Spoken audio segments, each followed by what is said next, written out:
Hello viewers, this is Leva Buhay. It's an update of the weather here somewhere else in Stockholm, Sweden. As you see, the lake turned into ice. Our weather now is not actually negative anymore. Today is around 4 degrees Celsius, which is positive. But then it will take time before the lake the lake that became ice will melt.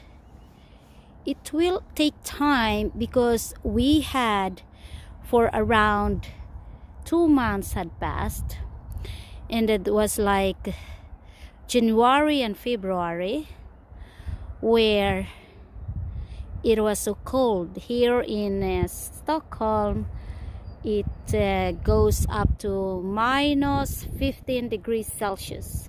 So a negative 15 degrees Celsius is it's not very common here in Stockholm. In the north, well, it's just a very mild winter for them. But this winter here in Stockholm, Sweden is a little bit colder than the usual. So as you see, I have a video of this lake during summer and spring and even the fall or autumn. And that water is a beautiful blue water. But now it's totally ice. But at least the snow everywhere, the trees now are everything is green. All the pine trees now, there are no snow anymore. The ground, most of the snow, I can say 90% had melted. There are still some, and it's continuing to melt because for the rest of this week and next week, it will be just positive degrees Celsius. But the lake, it can take time. Maybe by the middle of March, then that lake will turn into a totally blue water instead of an ice. Maybe some people will think, especially people who haven't been in a cold country like this, where you experience negative degrees, where you experience lakes that turn into ice, you might wonder what happened to the fish in it, where the fish actually lives there under that ice, because it's quite a deep lake anyway. And in fact, a lot of people in Sweden, they do fishing even during winter time. What they do is they will just have a drilling machine that they can drill a hole on the ice, and still they can do fishing. So that's what people do here.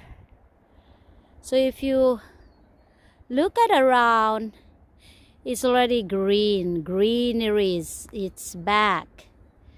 But then all the body waters that turned into ice needs a little bit more of a lot of warm, a lot of sunlight, so that ice on the surface of the lake will melt.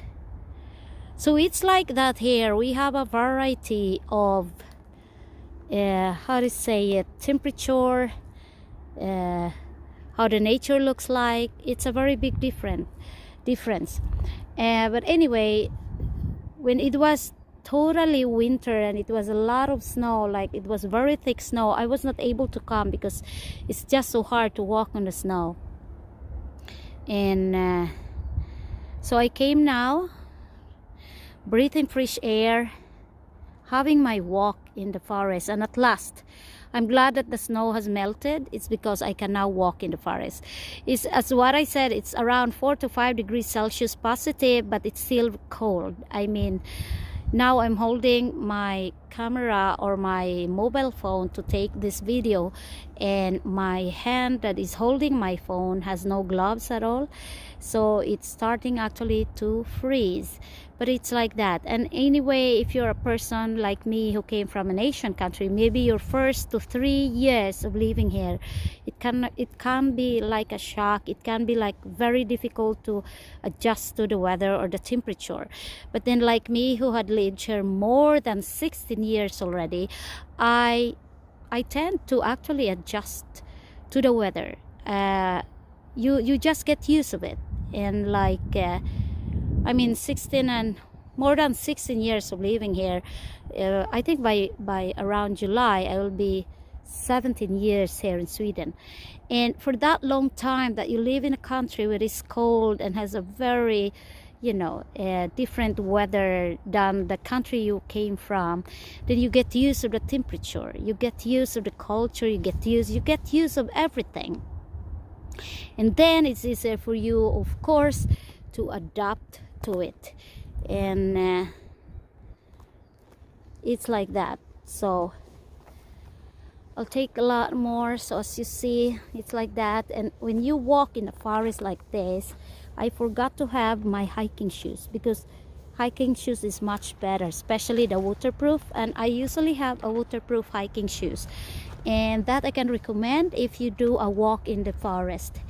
And so as you see, it's like this. I'm really happy that there is no more snow on the ground, because I always love to walk in the forest. This forest is actually a very small forest. We call it a nature reserve, and it's very near my house. And I usually take a walk here, because taking a walk in the forest is very different. Like you take a walk near the street where there's traffic. Here you can really have a very peaceful environment, and of course it's a different kind of thing when you are here now. So as you see, it looks like that. It's totally snow, or no, it's totally ice. So it's the surface of the lake is ice. I don't know how thick it is, but it's actually quite thick that it can take time for you to actually it can take time for the ice to melt. I will show something here. If you look at the water there, you see there are some kind of holes there. Like if you look at that and you see those dark spots, and it's a lot of dark spots there, and it's kind of a hole. It's actually people coming here and fishing. So they dig a hole, not digging, but they drill. They have some kind of drilling machine, not really machine, but you know, drilling thing. How do you say that? Hand drill or something. And they drill it. You can buy them anywhere in a store here in Sweden. That is a drilling intended for drilling ice for people who go fishing on the ice. So if you see those dark spots there that are round, if I will count 1, 2, 3, it's kind of it's quite actually a lot. It's almost 10 of them. And if I see anywhere now on the lake, it's a lot of this. Actually, it's a lot of these holes.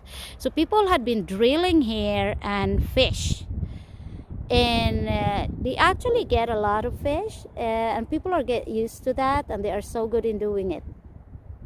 But as of now that it's already quite melting, they stop it anymore. They only do it when they know that the ice is still very thick, because it is also dangerous to be standing there and fishing on the ice and suddenly the ice will crack. A lot of people, or some people, have died because of that. I never tried it because I'm just afraid that, you know, I don't know, but I'm afraid that the ice will break and I get drowned there. But anyway, that's how it is here in Sweden during winter time. And the month of March is the last month of the winter, and by April it will be spring. And when it's spring, it means those body waters will again back into its normal, that is, you know, blue water, and you can see fish swimming, and there will be no more white snow on the surface everywhere. So that's all for today. I will continue to be doing my walking here in the forest. And again, thank you for watching. This is Liva Buhay, your information TV.